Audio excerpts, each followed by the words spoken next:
Boa noite, meu nome é Zé Costa Silva e aqui é o Jogo do Poder.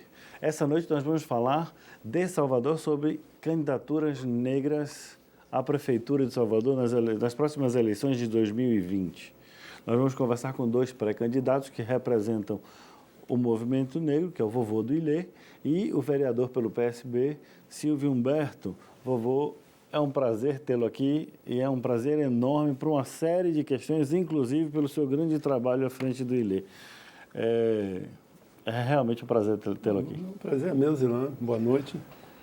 Realmente, acho que é a segunda vez que eu venho aqui nessa rádio aqui, mas satisfação muito grande estar aqui no seu programa também.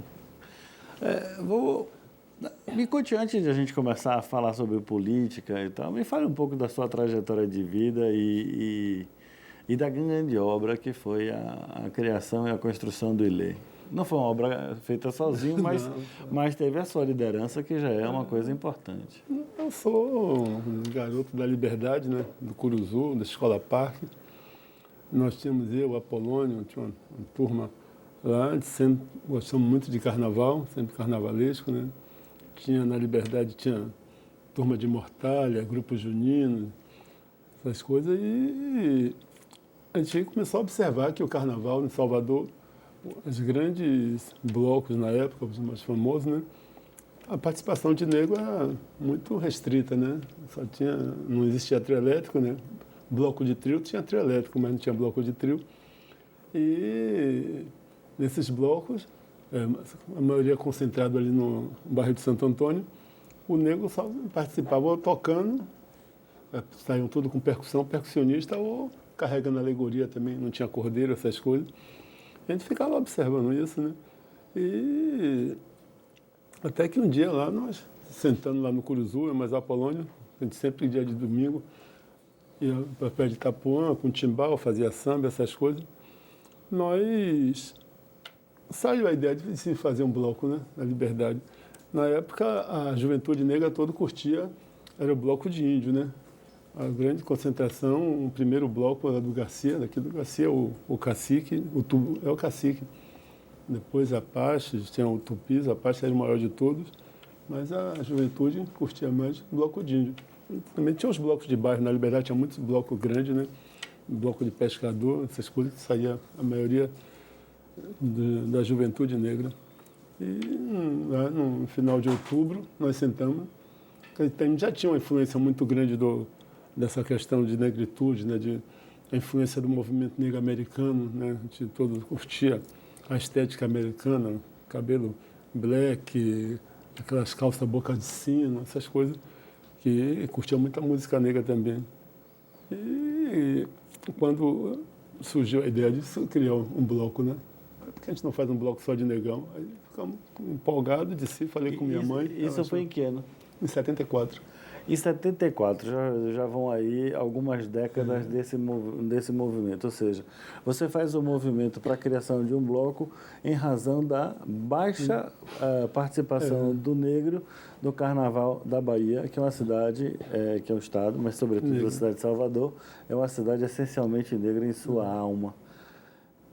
Passaram-se essas décadas, eu lhe pergunto, a situação melhorou? Melhorou. Não dizer que eu posso dizer que eu me sinto contemplado. Ainda não, mas o grande avanço foi que o povo negro começou a se reconhecer como negro, assumir sua negritude, né? Mas ainda tem muita coisa a ser feita ainda. Certamente. E a gente pode considerar que sua pré-candidatura, sua proposição do nome é um pouco da realização do que ainda falta? Com certeza.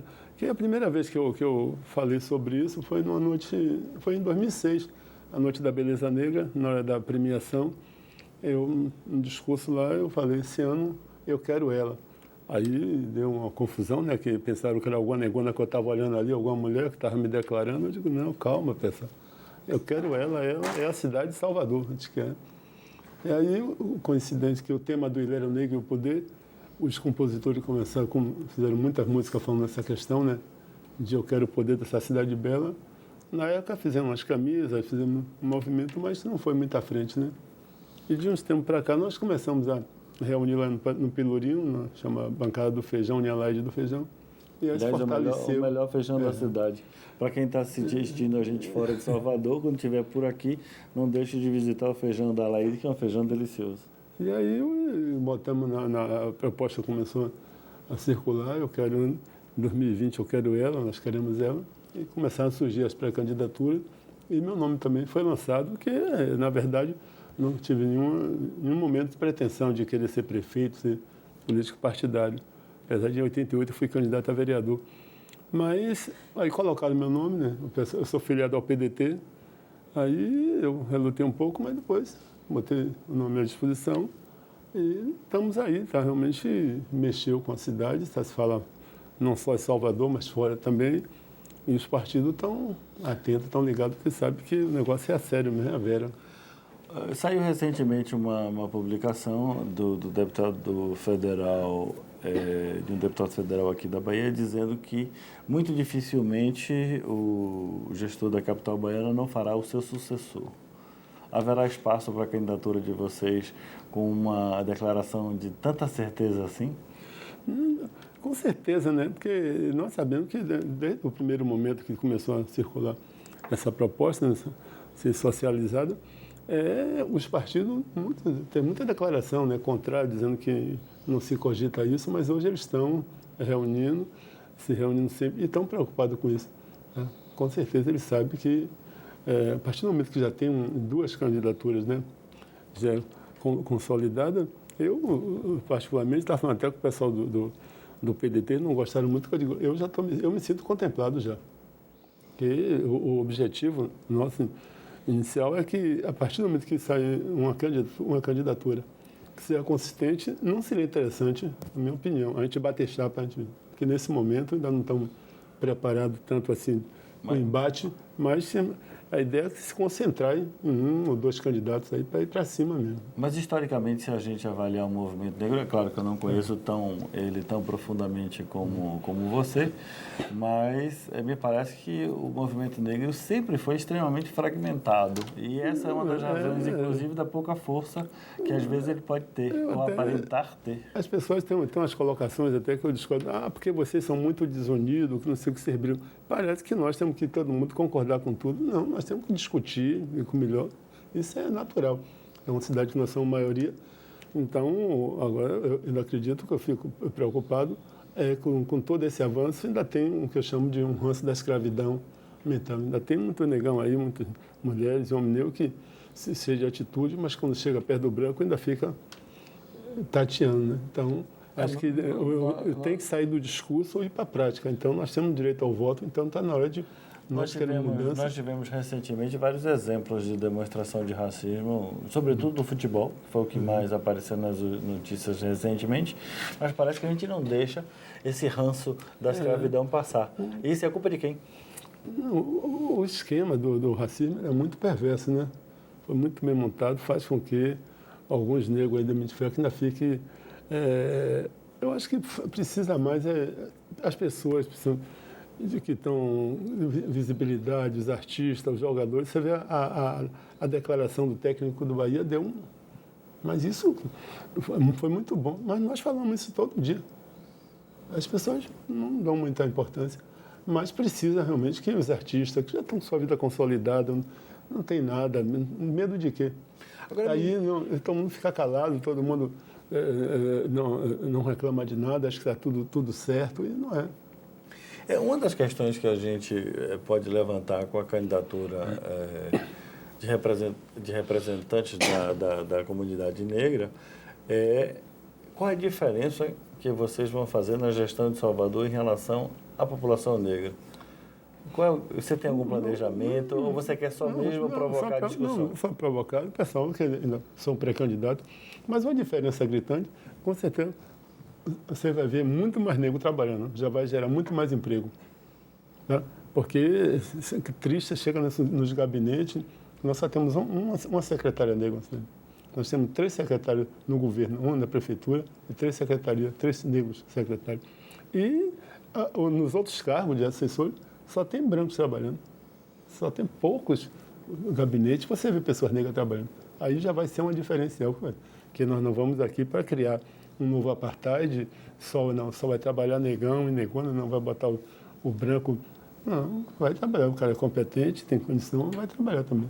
É porque eu acho que gestão é uma das coisas mais importantes que o povo baiano como um todo deseja, né? Em Salvador, aí só tem pessoas que fazem papel ir para trás, não tem que fazer papel ir para frente. Então precisa disso. Tá, interessante. Agora, você acha que a sua eventual gestão pode trazer alguma questão mais voltada à área cultural ou vai ser para o desenvolvimento econômico? Você tem que pensar na cidade toda, né?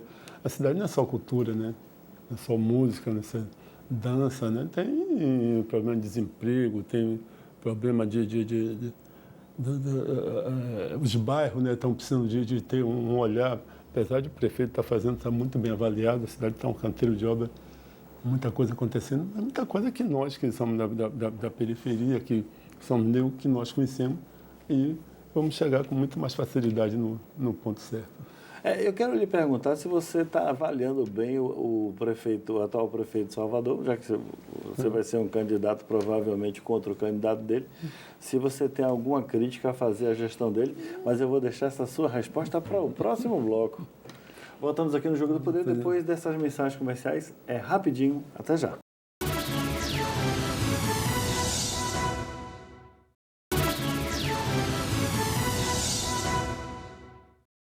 Estamos de volta aqui no Jogo do Poder, conversando essa noite com o vovô do Ilê, pré-candidato à Prefeitura de Salvador, trazendo as questões raciais também para serem avaliadas na capital mais negra do país.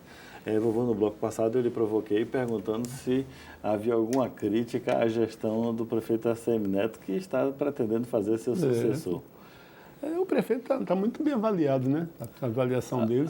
Mas isso a sua afirmação dele está sendo avaliada é uma coisa genérica. Outros estão avaliando. Uma das coisas que eu acabei de falar aqui eu queria ver mais negros trabalhando e não parecendo que nós somos minoria. Por que a Prefeitura de Salvador só tem um secretário negro, por exemplo? Isso tem que mudar. Mas isso não... A secretaria não é uma relação de poder, onde os partidos colocam as pessoas e acabam fazendo a composição e está faltando um pouco dessa composição? Mas isso não é só questão do prefeito. Os partidos também são todos racistas. Esquerda, direita, todos os partidos aqui no Brasil, na Bahia, aqui em Salvador, estão todos na mão de brancos, né? Não tem um dirigente majoritário de nenhum partido, né, negro. Lula teve aqui essa semana, teve pouco contato com a negrada, só tinha branco nas fotos aqui com Lula. Então, um partido que é do povo, que é não sei o quê, então, essas coisas nós precisamos repensar. Vamos repensar isso, vamos falar sobre isso. Aí o pessoal não gosta, porque não tem nada a ver, mas você chega em várias cidades dos Estados Unidos, tem prefeitas negras, vários parlamentares no Reino Unido, e aqui na Bahia, você olha para a Câmara, pouquíssimos negros, então a gente não pode ficar como lá no ILEAE, no movimento negro, nós não ficamos só botando a culpa no branco.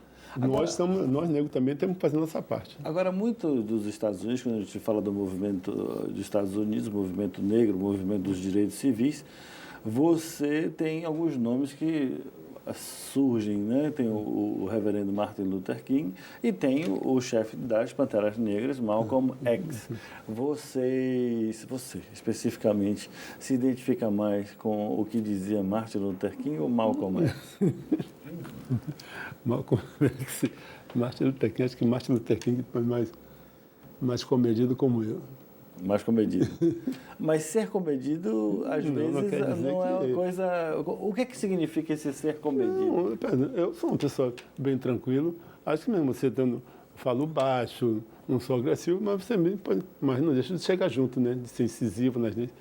E você acha que a gente está precisando ser incisivo porque nós estamos vivendo num país que as coisas estão ficando um pouco complicadas, não está não? Está muito complicado porque você fica... triste quando você vê, tem negros que dizem que nunca foi discriminado numa terra dessa. Comigo não tem problema, nunca fui discriminado, então as pessoas não querem ver, né? Ou achar melhor, vai sair, tem essas pré-candidaturas negras. Aí vai começar os questionamentos, que normalmente não é feito ao candidato branco. Se o cara é competente, não sei o quê, se o cara... Vai ver uma série de questionamentos que com o candidato branco é normal as pessoas uma cidade negra, e fica feliz de tomar um abraço de um cara, o candidato ir na periferia, ir na comunidade, tomar um copo de água, tomar um cafezinho. Sim, mas a gente sabe que a maior parte dos eleitores, por ser uma questão estatística, são de origem negra, africana. Eles não deveriam naturalmente escolher o candidato que representasse eles mais? Isso não é por falta de representatividade do próprio movimento negro? Não, o movimento negro não deixa de estar sempre atuante. Mas enquanto nós criamos um partido nosso, ou vários partidos, e quando tiver essa política aqui no Brasil, que os partidos estão na mão de branco, quem está no poder não quer sair. O poder é bom, eu também quero o poder. E os caras, vocês querem vão dar de mão beijada? Porque uma coisa é certa.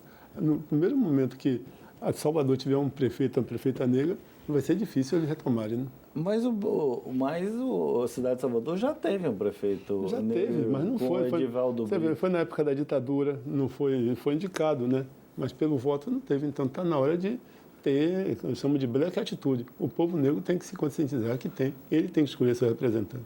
Mas mesmo assim foi um grande exemplo, porque foi uma pessoa competente e mostrou que não há diferença nenhuma. Sim, é uma pessoa muito competente, também um pré-candidato, mas está na hora de a gente também não esperar eu ficar feliz porque eu fui indicado para ser escolhido. Não, o povo também tem que fazer a parte dele, o povo negro, né? O povo negro e o povo branco também, que não concorda diz que não concorda com esse tipo de situação que acontece aqui no Brasil. Todo dia você vê denúncia de racismo.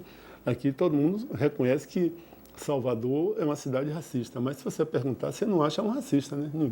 Eu não sou racista, mas todo mundo nega, né? Mas no dia a dia nós sabemos. Quem é negro sabe o que é viver na Roma negra. Falando do ponto de vista, do meu ponto de mirada, que é de uma pessoa branca na sociedade com grande influência, eu teria que lhe dizer que eu concordo que é uma cidade racista e concordo que é muito difícil, em razão de uma série desde a linguagem, da cultura, da história, às vezes esse movimento que você fica atento, às vezes você faz bobagem. E eu acho que a gente precisa ter essa consciência, mas é preciso ter essa consciência de uma forma salutar. E a gente pode ter isso nessa sociedade no momento atual? Pode, porque aqui no Brasil, no Bahia, não tem. Aqui na Bahia não tem essa cultura do conflito, né? Então, tudo aqui é paz e amor, não sei o quê. Quando tem qualquer atitude, reação um pouco mais acentuada, fica todo mundo preocupado. Mas as pessoas, a pessoa que é militante, quando vê qualquer situação, já chega olhando com um olhar crítico, né? Desde que você está lendo um jornal, uma revista, então você vê no dia a dia, no restaurante, você vê num avião, você vê viajando aí, acontece 1000 situações. Você vê deixar passar batida, quando vê que é muito assintoso, você tem que reagir. Claro. Mas aí as pessoas, não percebi, não foi isso, não sei o quê, você entendeu mal. Mas é duro, né? É como diz, viver na Bahia é padecer no paraíso, né? Esse padecer é meio complexo. Agora vou me explicar o seguinte. Dentre todos os candidatos do representantes da população negra, por que escolher você seria o melhor? Qual seria a diferença? Eu não sei se seria o melhor. Foi um nome que foi colocado, tem vários nomes aí, bons nomes. Eu dei uma declaração um dia que deu uma repercussão, onde eu disse, eu ficaria muito feliz se Salvador tivesse uma mulher negra como prefeita. Eu também acho que é o momento das mulheres. Então não tem esse apego, não tem que ser eu quero, precisando bastante divulgar, fortalecer a campanha Eu Quero Ela, para as pessoas entenderem o que é que nós... O que eu quero ela é o seguinte, eu quero ela a cidade de Salvador. Eu quero o poder dessa cidade bela. Agora, veja bem, você se coloca numa postura assim, bem interessante, uma postura de querer provocar a discussão. Mas quem gosta do poder e quer o poder, não está disposto a dizer esse tipo de discurso, ele quer o poder. É isso que nós temos certeza disso, que não vai ser fácil, que já está no poder aí perpetuado há tanto tempo, não vai querer entregar de mão beijada. É porque nós temos certeza que os partidos estão se movimentando, alguns já se declararam contra, que não é interessante, não tem nada a ver, não é relevante, né? O problema de candidato ser negro ou branco, mas só tem branco nesse tempo todo. Né? Eu tenho 67 anos e só vi Edivaldo Brito, né, naquele período de 8 meses. Né? Então, para mim, eu que quando comecei a militar efetivamente no movimento negro na época da ditadura, e eu escapei, porque era a época que você sumia, né? O nego da Rafim era taxado de comunista, então agora esse momento é bem tranquilo a gente ter esse enfrentamento. Eu achei até que você falou uma coisa interessante. Nós temos hoje um presidente da República que ele exalta muito o momento histórico da ditadura. E nós estamos falando da candidatura ao movimento negro, nós estamos falando de libertação, de eu quero ela, tomada de poder. Nós temos, é claro, na Bahia uma situação extremamente complexa. Nós temos um prefeito que se coloca à direita, nós temos um governador que, em tese, se coloca à esquerda, mas me parece, às vezes, que é um pouco mais de centro-direita. E nós temos um governo federal que é de direita, declaradamente de direita. Nessa salada, nesse caldo de cultural, político, onde é que está inserido a parte do movimento que você representa? O movimento está todo misturado em todos os setores, né? Mas a nossa caminhada é mais pela esquerda, né? Pela esquerda. Agora a gente quer ver uma esquerda com a cara mais preta, né? E o que significa essa esquerda com a cara mais preta? É o negro no poder. É o negro, efetivamente, participando do poder. Sim, não só da cidade, mas do Estado e em todos os setores de poder. Mas a participação no poder é a presença física nele. Mas a presença física implica numa digamos assim, uma prática de princípios e de valores diferentes dos prefeitos anteriores. O que seriam esses princípios e esses valores diferentes? Essa prática, isso já está inserido, né? No corpo e na mente das pessoas que estão, nós que estamos militando, né? Agora vai ser muito interessante, né, para o futuro, para essa juventude, se ver mais representado. A gente briga muito pela questão da mídia, na televisão, nas novelas, nos filmes, que nos Estados Unidos, em outros países, é normal, aqui é uma coisa muito rara.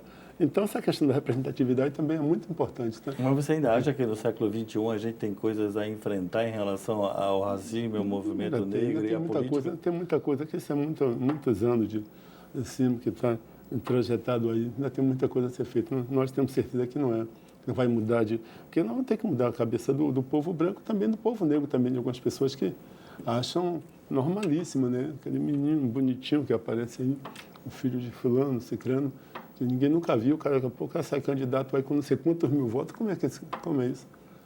E você que está aí na luta, não sei quantos anos aí, porque o pessoal pensa que nós só sabemos tocar tambor, dançar, jogar futebol. Não, nós temos um quadro, muita gente competente aí. Isso é uma coisa que seria interessante esclarecer, inclusive para o nosso telespectador de fora da Bahia, que a gente passa no Nordeste inteiro, dizer assim, o Ilhéaê não é só um bloco de carnaval, ele é um bloco de carnaval que representa a atitude política em relação ao carnaval e em relação à vida, né? Com certeza, ele surgiu com um bloco, mas nós nos preocupamos, né, desde do nome do Ilhéaê, as cores do Ilhéaê, né? A musicalidade, que o grande elemento do Ilhéaê transformador é a música, né? Que a gente ficar no início do MNU, a gente reunia, né, às vezes poucas pessoas, tinha que se reunir aqui na Vitória, no Iquiba, no Aquibeu, nesses espaços, né, por causa da polícia. Mas, com o surgimento do bloco, você começou a socializar, juntar a cultura com a educação, com política, e através da música você fez a transformação, tanto com as músicas temas, né, quando nós começamos a recontar, reescrever nossa história pela nossa ótica, não pela dos gringos que chegavam aqui, e a música que nós chamamos de música poesia, que é uma música muito importante nesse resgate da autoestima, né, que ela pega tudo que nós recebemos de volta, de negativo, nós mandamos de volta de forma positiva, né? Tudo, nego fede, nego é cheiroso, nego é feio, nego é lindo. E você começou a valorização da mulher negra, da estética, de tudo isso. E assim que a gente começou a fazer a transformação. Depois, com o surgimento dos projetos sociais, da escola, Manil, da Bandeirê, então, hoje você tem um monte de garotos aí que foram formados, não só no Iriaí, como em outros blocos. A contribuição que você traz para aqui, para a cidade, chega essa época do verão, a quantidade de turistas que vem trazido através da música do Bloco Afro. Então, para aqui que vem, que se hospeda, que paga ingresso para ver show, que paga para de oficina, que se alimenta. Então, essas estatísticas não são computadas e transferidas para nós. Eu gostaria muito de... chegamos, infelizmente, ao final dessa parte da entrevista. Nós vamos conversar logo mais com o vereador Silvio Humberto. Eu gostaria muito, vovô, de agradecer sua presença aqui com a gente e, além de agradecer, ele parabenizar pelo trabalho à frente ao IAE, que eu acho que é extremamente importante como identidade cultural aqui na cidade de Salvador. Obrigado, pessoal. Boa noite. Estamos aí e junto bem breve. Depois de 2020, quero que você esteja aqui, o futuro prefeito negro ou prefeita, aqui nessa tribuna aqui, falando sobre a cidade. Eu gostaria muito de ter esse espaço estar aberto, seja lá quem for, e se for do movimento negro, melhor ainda. Voltaremos aqui depois dos comerciais com o vereador Silvio Humberto. Um minutinho apenas. Até já.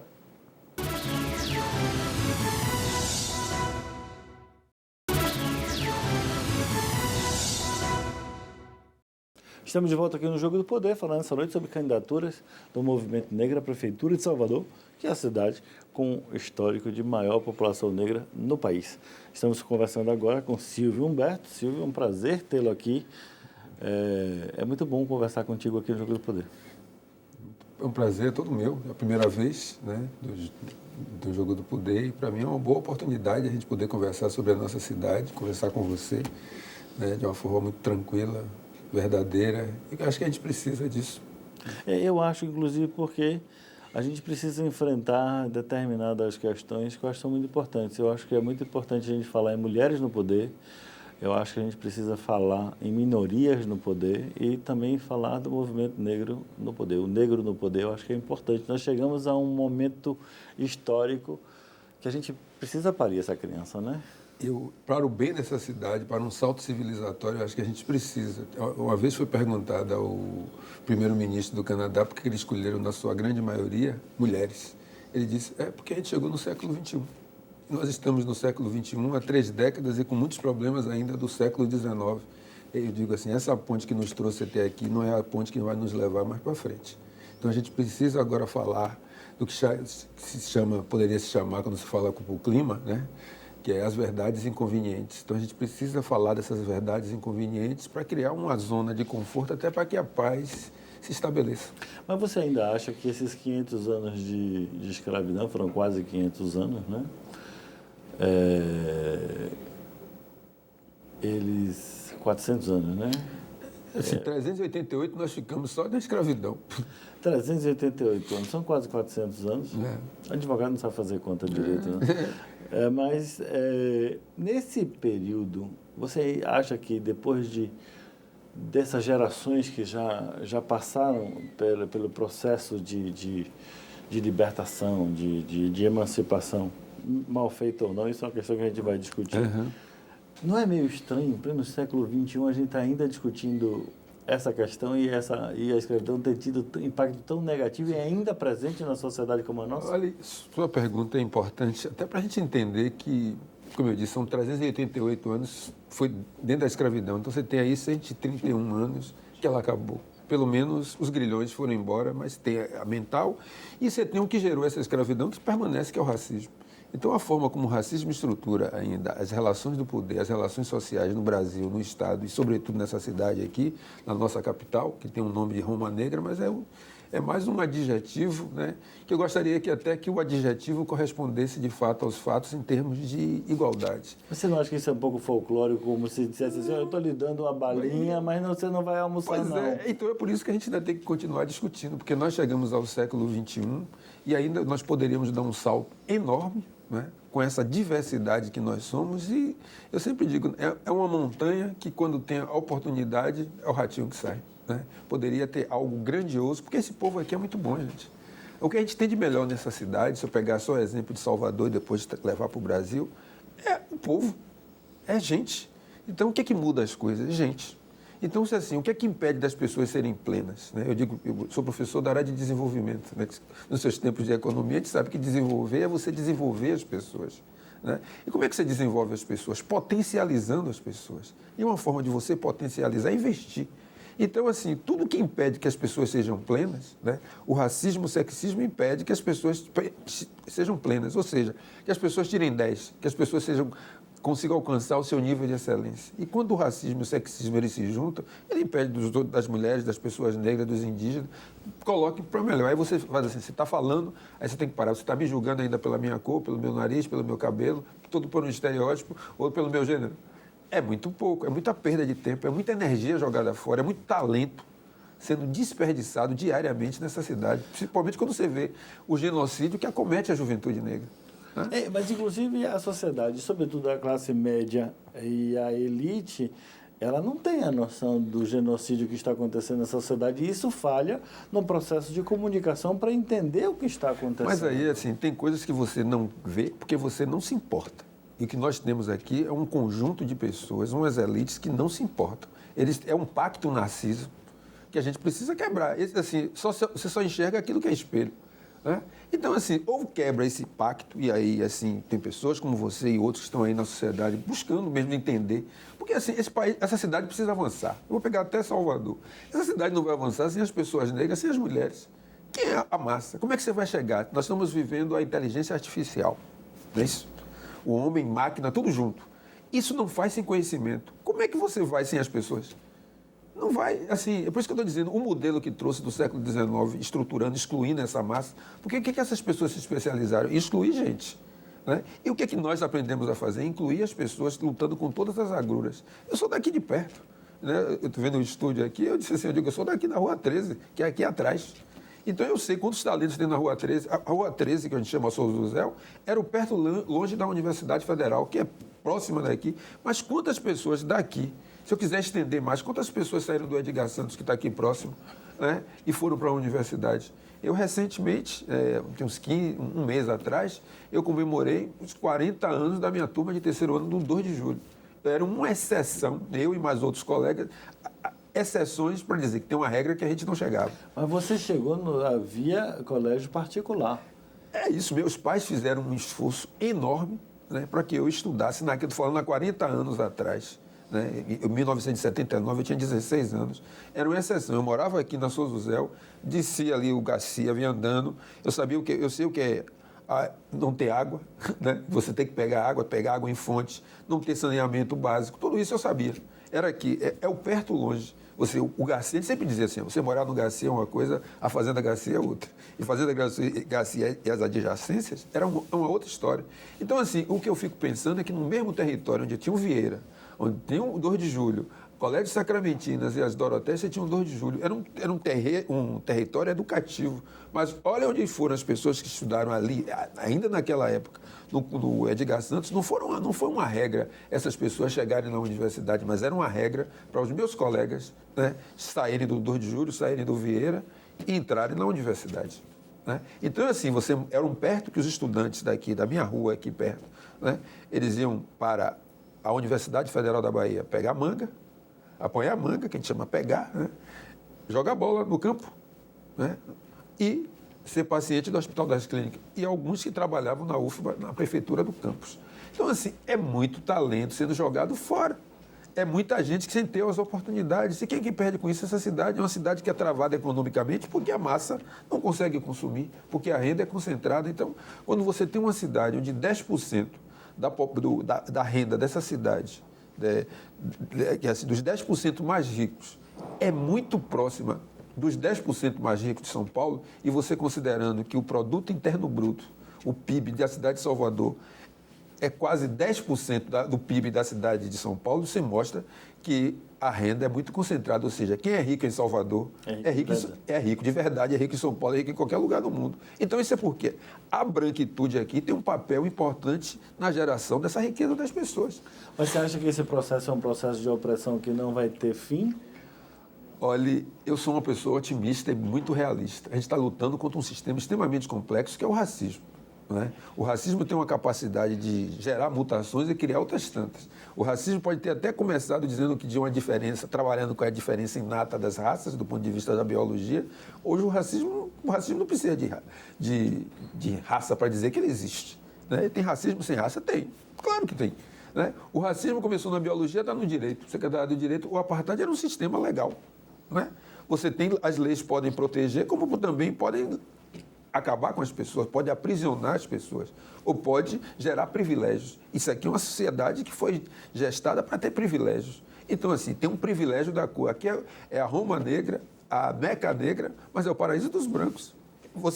A branquitude conta muito mais aqui do que em São Paulo. Se dizer que é branco em São Paulo, eu sempre brinco, que eu estudei lá, eu fiz o doutorado lá na Unicamp, eu digo sempre assim, tem uns brancos da Bahia que quando saem não resistem ao aeroporto de Guarulhos. Quando descem em Guarulhos, os caras dizem assim, você é baiano. Né? E tem aqueles que são brasileiros, quando chegam no aeroporto de Miami, o cara diz, não, vocês não são WASP, vocês são latinos, vocês fiquem aí, porque... Então, assim, isso que a gente precisa entender, mas o que eu acho e entendo, é assim, ouvindo aqui, assim, o depoimento de vovô, o seu relato, eu digo assim, imagine onde essa cidade estaria, né? Se não tivesse essas travas, se não tivesse essas barreiras, se o problema da Bahia, ou o problema de Salvador fosse só pobreza. Eu queria dizer assim, qual é o problema de Salvador? Pobreza, que a gente até resolve jogando na Mega Sena. Eu não jogo não, mas eu acho que era importante para ganhar. Mas eu acho que a gente precisa examinar um pouco sua história como reflexo desse processo de libertação. Você é um exemplo de uma pessoa que conquistou o poder, você é uma pessoa que conquistou a parte acadêmica, você tem uma formação e você tem... até o seu ponto de vista de fala é muito esclarecido, mas isso não é comum e deveria ser.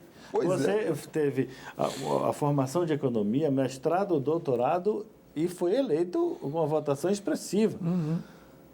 Cadê o resto das pessoas? Pois é, isso é a prova cabal de que o problema não é assim, não é que... Porque sabe o que dizem pra gente assim? Você não se esforçou o suficiente. Aí você fala assim, não é um problema de esforço. Não é um problema do mérito. Você oferece os meios e as condições às mesmas pessoas. Faz assim, você oferece um carro 1000, sempre eu gosto de usar esse exemplo, porque assim, você oferece um carro 1000 para um e dá uma Ferrari a outro. Não é um problema de Hamilton, é um problema dos meios, de condições. Só que na paralela, quem é que chega primeiro? Você pode nem saber dirigir, sabe que apertar o acelerador, a Ferrari vai dar a volta e o carro 1000 ainda está ali. Então, assim, o que é oferecido? Eu vou, por exemplo, no 2 de julho, a média era 7. Em outros colégios da rede pública era 5. O esforço que você estuda para 7 é 1. O esforço que você estuda para 5 é outro. Só que você também tem outros elementos que a gente chama da cultura universitária, a cultura do ensino superior. Quando eu fui fazer economia, aí é uma escolha divina. Meus pais só tinham até o ensino primário. E se esforçaram, deram o máximo. Diz assim, eu sabia que a educação era um caminho. A mim e meus irmãos, eu tenho mais 3 irmãos, 2 irmãs e meu irmão Lázaro, que é engenheiro mecânico. Uma é assistente social, a outra fez matemática e fez contabilidade. Né? E a gente sempre diz... Eu queria... Qual é o nome do seu pai e sua mãe?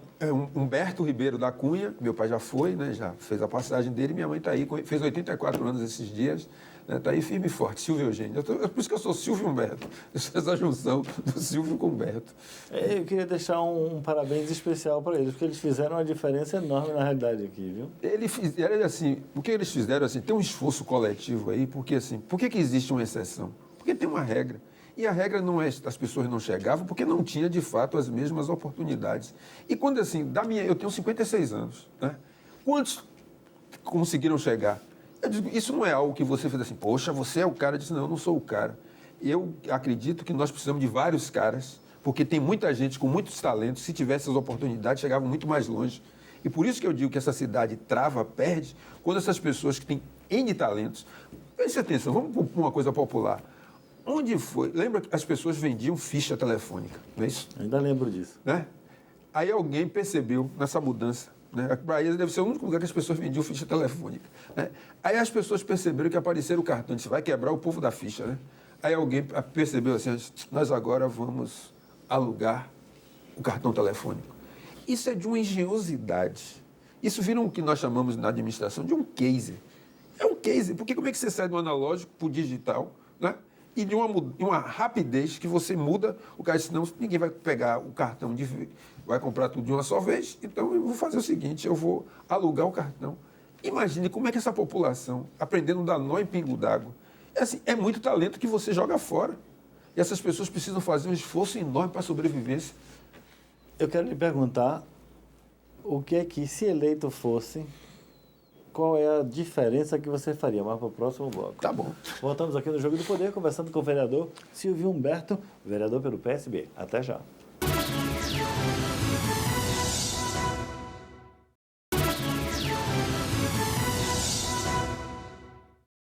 Estamos de volta aqui no Jogo do Poder, conversando agora com o vereador Silvio Humberto. Nós estamos falando das candidaturas negras na cidade de Salvador, que é a cidade mais negra do país.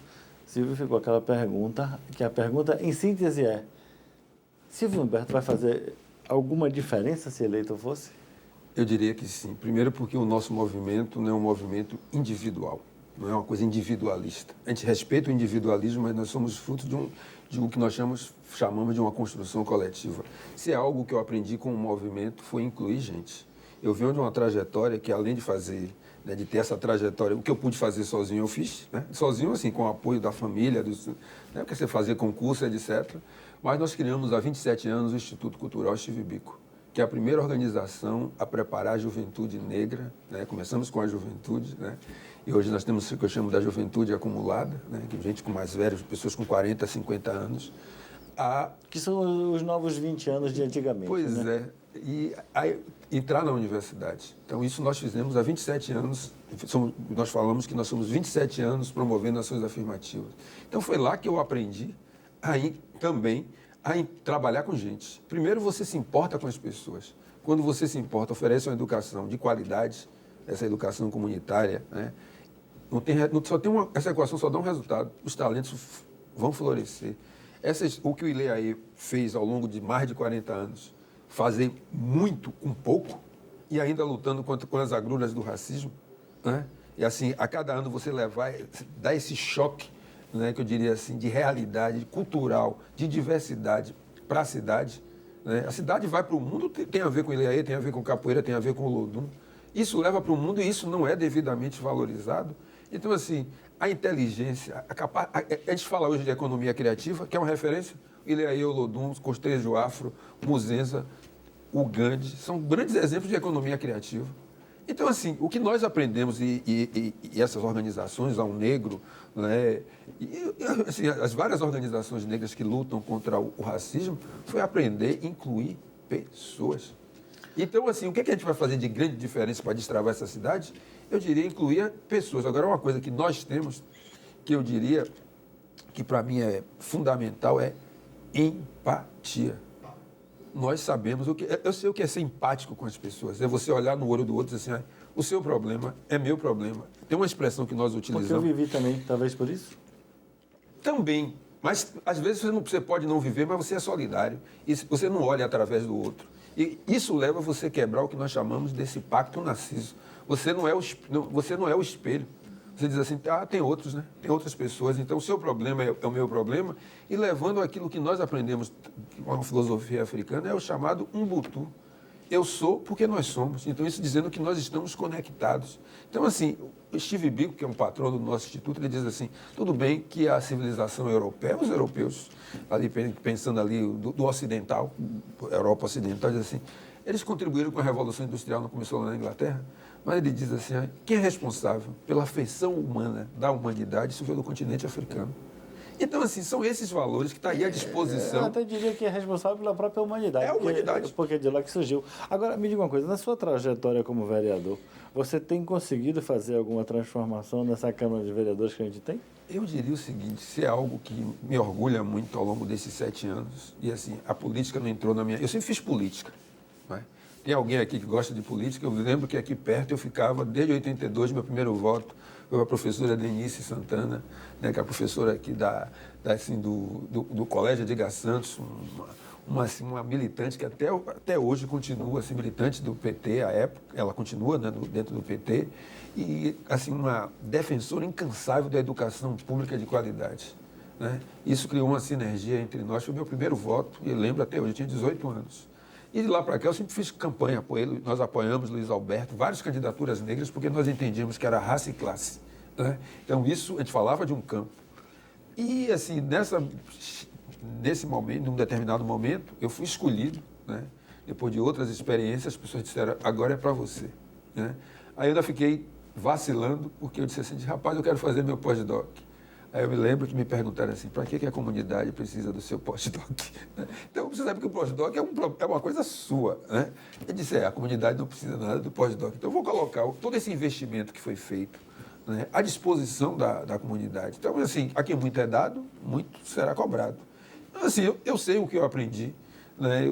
Assim, o que eu aprendi na área de economia, e o que eu aprendi muito foi dentro do Instituto Steve Biko de lidar com as pessoas, né? De aprender e entender quais são os anseios, quais são as dificuldades, quais são os sonhos.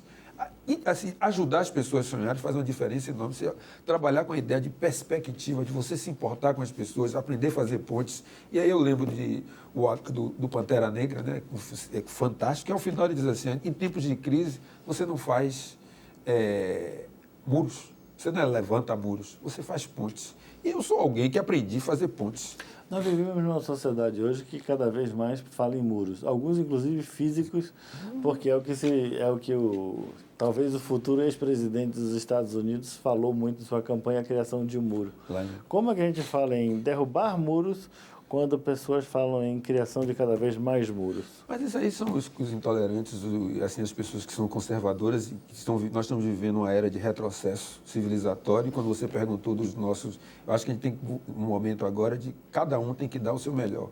Às vezes as pessoas dizem assim, não tem esperança, não tem luz no final do túnel. Uma vez eu disse na minha campanha, que eu também fui candidato a deputado federal, eu disse assim, não levamos eleitoralmente, mas eu diria politicamente a gente saiu extremamente forte porque me permitiu entender o que é esse significado que diz que a Bahia é singular e plural, né? Conhecer a região do Baixo Sul, conversar com as pessoas, isso fez uma diferença enorme na minha vida que vou levar para aquela coisa assim que você leva para todo e sempre. Então, nessa trajetória de a gente criar o slogan, fé na gente, trabalhar com a ideia da reconstrução nacional, da ideia de que nós somos gente que se importa com gente que gosta de gente, isso leva a você derrubar qualquer muro. Porque o outro, assim, o que o racismo faz, o sexismo, ele não reconhece a humanidade que está ali na sua frente. Então, esse é o momento das pessoas que entendem que mesmo que sentindo que não tem esperança, eu disse, olha, a esperança é como se fosse um facho que há em você, que à medida que você vai se encaminhando para o chamado final do túnel, você vai iluminando e vai aparecendo as saídas. O que não pode é a gente baixar a guarda, o que não pode é a gente desistir. E é o que as pessoas estão dizendo, você resiste para poder resistir. E esse espaço de discussão existe na Câmara de Vereadores? Existe. Assim, a política é um jogo, não é? E é um jogo que tem sua aridez, mas você também aprende a lidar com civilidade. Você tem as pessoas, né, que você aprende a conviver, nem tudo que você quer você consegue o possível. Por exemplo, eu fui o relator do Estatuto da Igualdade Racial e contra a intolerância religiosa. Deu um trabalho enorme de convencer os contrários, né? Mas foi um processo que assim, nós conseguimos convencer uma maioria que terminou todo mundo aprovando de forma unânime. Mas teve muita negociação. Então, algo que me orgulho foi ter sido relator disso, participar do processo de construção disso, junto com o vereador Moisés, vereador Surica, a vereadora Marta Ladilce, né? Toninho Carolino e outros. Todos representantes do movimento. Todos representantes também do movimento negro, às vezes nem pessoas que não eram representantes do movimento negro, teve uma condução de forma com muita maestria, né? Como ele gosta de falar. O presidente Geraldo Júnior foi importante, ele ser aqui o equilíbrio, a gente conseguir votar. Assim, não era o A, não era o B, mas a gente conseguiu um caminho do meio, onde eu digo que nós tivemos o estatuto possível. Agora nós precisamos tirar do papel para colocar na prática. Você tem avanço na área de educação, na área de saúde, na área de meio ambiente, né? E na área de geração de trabalho e renda. É uma pena que o prefeito vetou um artigo, né, que é o artigo 44, que falava da população em situação de rua, onde havia sido reservado 2% nas obras, né, nas obras públicas, para você contratar essas pessoas. Né, porque você precisa da inserção produtiva. Né? Então, isso garantia, eu não entendi por que foi vetado isso. Né? Nós perdemos o veto, ele conseguiu manter o veto, mas às vezes as pessoas têm a síndrome de escorpião, né? Mesmo sabendo que vai, mas você chega lá no final, tem que dar aquela... Né? Então, assim, mas eu diria que os ganhos foram maiores do que essa... Eu quero te provocar com dois assuntos. O primeiro assunto é em relação ao seu partido. Você é do PSB e seu partido, historicamente, tem a candidata Lídice como sempre à frente do partido. Terá espaço para Silvio Humberto se viabilizar como candidato, na época certa, porque agora é pré-candidato, no PSB? Por isso que a gente tem essa iniciativa do Eu Quero Ela, né, e vovô retratou isso muito bem aqui. Isso mostra que quando as pessoas dizem que nós estamos divididos, nós não somos divididos. O que nós montamos foi uma boa estratégia onde você, de forma pulverizada, você está enfrentando algo chamado racismo. A gente não tá, nós estamos falando de um fenômeno muito complexo. Então, se é um fenômeno complexo, exige também soluções criativas, né, e complexas. Né? E dentro dessa complexidade, quando há uma fragmentação aparente, né? Uma falta de unidade, mas a construção foi justamente você tem vários partidos e isso criar uma onda que levou os partidos a terem que se repensarem, né? Usando até uma linguagem muito civilizada. Né? E eu diria o seguinte, que esse repensar dos partidos, assim, o que eu poderia devolver? Assim, o que há de novo nessa eleição, a não ser o Eu Quero Ela e os seus desdobramentos? Por que a gente está sendo chamado para várias discussões? Porque tem uma discussão também aí que tem um ganho pedagógico com essa discussão, que nos permite, assim, você tratar de problemas da cidade que se deixasse na forma clássica, de que sempre se discutiu a política, que do ponto de vista de você discutir a política só considerando como se fosse a política sem cor, aí você usa só a população negra para votar. É como se fosse um jogo onde os mesmos jogam e a gente, no máximo, chega na plateia. Né? O máximo chega ali na arquibancada. E vocês não podem participar do jogo. E isso está levando a gente a participar. E assim, eu tenho dado várias entrevistas, vovô, Vilma, Olívia, que agora se viabilizou pelo PCdoB, que antes nós notávamos qual era a resistência que havia, se quebrou essa resistência. E dentro de um processo, como lembra um líder socialista que morreu em 1986, que era o Thomas Sankara, que foi o presidente do Burkina Faso, ele dizia: o povo você não vence, o povo você convence. Quando você vence, você tem adversários. Quando você convence, você ganha aliados. Então, nesse processo, eu espero que dentro do meu partido, que eu sou presidente municipal, a gente possa convencer, porque o que está em jogo é uma ideia, é uma visão. Nós estamos apresentando à sociedade uma visão sobre a cidade. Uma visão que diz assim, as pessoas contam, é preciso ter empatia, chega das coisas. Essa gestão da prefeitura atual teve a visão das pessoas e teve essa questão da empatia? Não, ele teve visão de algumas pessoas que pode se retratar no fato de 12 só ter uma pessoa negra e de você estar cuidando, por exemplo, de terminar o centro de convenções e a cidade ter problema sério para enterrar os seus. Sabe quem que fica sem enterrar? Sabe quem fica com problema de vaga nos cemitérios? Os pretos, os pobres e a periferia. Por quê? Nós, classe média, os ricos da cidade, ou vão para o crematório, o Jardim da Saudade, ou como é que chama? O Campo Santo. E os nossos, a periferia, que já presenciei, as pessoas ficam na fila. Você morre e ainda fica na fila para ser enterrado. Aí você faz a pergunta, vai ter agora aumento das urnas? Né? Vai. Agora, a pergunta é, por que não fez antes? Por que não foi prioridade? Porque isso já tinha sido detectado antes. Você esperou morrer mais gente? Não. Aí é o que eu digo, a prioridade, quando você quer cuidar das pessoas, quando você se importa com as pessoas. Mas como o problema não bate na sua porta, né? Aí você disse, não, isso não é um problema, eu posso pagar. Então, assim, a cidade precisa ser destravada. E esse é um exemplo cabal de como é que poderia ser feito de uma outra forma. E a questão da educação também na nossa cidade. Você não pode ter uma educação que tem 7 secretários de educação que passaram pela secretaria. E, às vezes, você tem uma secretária competentíssima, a secretária Ivete Sacramento, que foi reitora, e você pergunta, por que você não coloca alguém que foi reitora da universidade, institui as cotas para ser secretária de educação? Eu sei que é importante ser secretário de reparação, mas tem um dos menores orçamentos. O orçamento da Secretaria de Educação é 25% do orçamento.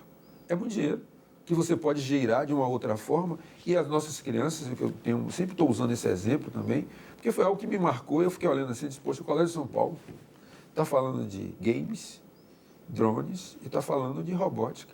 Os nossos, hoje na Câmara, a gente estava falando de que vai demitir os porteiros, falando de auxiliar de desenvolvimento infantil, falando se a questão da merenda, se vai ter progressão dos professores, né? Aí você pergunta, como é que nós vamos avançar rumo ao século XXI? Essas crianças que hoje, muitos deles que tinham 7, que hoje tem 14 anos, que são 7 anos dessa administração, estão em condição de competir com o de lá. E olha que a gente tem um time de primeira, porque os professores e professoras são de primeira. Tem gente com mestrado, com doutorado, com especialização, né? Mas se faltam os meios e as condições para as pessoas chegarem. Então, como é que você vai ter uma cidade competitiva sem investir nas pessoas? Esse tema a gente vai ficar e eu prometo um novo programa só para isso. Então vamos. Eu queria muito agradecer sua presença aqui com a gente. Muito obrigado. Eu que agradeço essa oportunidade de falar sobre a cidade, falar assim, de uma forma muito tranquila, porque eu acho que a gente precisa, numa cidade, assim, apresentar uma outra visão, onde, para mim, né, eu sempre digo, trazer a cultura como eixo estruturante de pensar o desenvolvimento da nossa cidade e também dizer assim, investir em gente é sempre surpreendente. Então, por isso que o nosso lema é investir nas pessoas, porque sempre vai fazer diferença. Obrigado. Voltaremos aqui na próxima semana com mais um assunto. Seu interesse aqui é o Jogo do Poder. Meu nome é Zilan Costa Silva. Não deixe de seguir a gente nas redes sociais. E, finalmente, muito obrigado pela sua audiência. Até a próxima semana.